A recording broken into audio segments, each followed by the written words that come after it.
विद्यार्थी संगठन खारेज गर्नु पर्यो भनिरहेको छ यो सरकारले। कुन विद्यार्थी संगठन के भन्छ एम्बेसी युथ काउन्सिलहरू खारेज गर्ने कुरा गर्नुभयो तपाईँले? कांग्रेस एमाले माओवादीको कुन कांग्रेस एमाले माओवादीको? नेभी सङ्घ। नेभी सङ्घले त म कांग्रेससँग अफिलिएटेड नै छैन भन्छ त। एमाले हाम्रो वैचारिक एकबद्धता छ भन्छ, साङ्गठनिक रूपमा हामी स्वायत्त छौँ भन्छ। अनि भोलि गएर यो सब विषय त अदालतमा प्रश्न उठ्छ।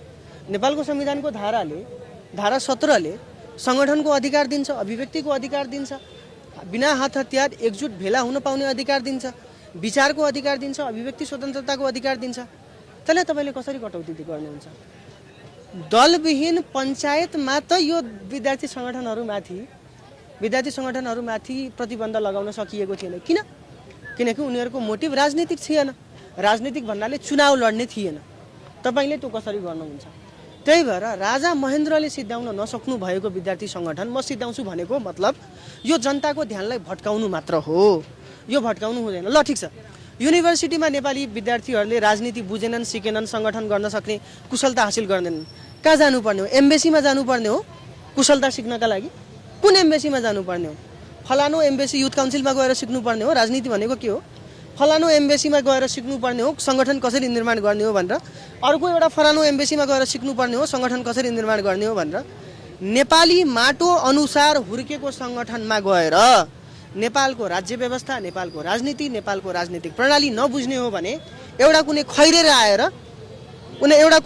आएर हेलो नमस्ते this is Donald J Obama Biden भन्नेहरूबाट सिक्नुपर्ने हो।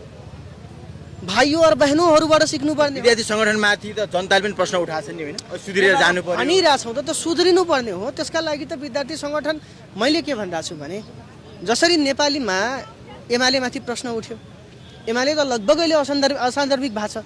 काङ्ग्रेसमाथि प्रश्न उठ्यो, काङ्ग्रेस अहिले लगभग असान्दर्भिक भएको छ। त्यसरी नै भोलि गएर विद्यार्थी सङ्गठनहरूले राम्रो काम गरेन भने सोभियुमा त स्वतन्त्र पनि उठ्न पाइन्छ नि सर। स्वतन्त्र उठेर धेरै ठाउँमा जित्नु पनि भएको छ। त्यसरी नै यदि यो विद्यार्थी सङ्गठन आफै सचिएनन् भने हुने हालत भनेको एमाले जस्तै हो, हुने हालत भनेको काङ्ग्रेस जस्तै हो। यसमा चाहिँ सरकारले अनावश्यक हस्तक्षेप गर्नुपर्ने जरुरत के?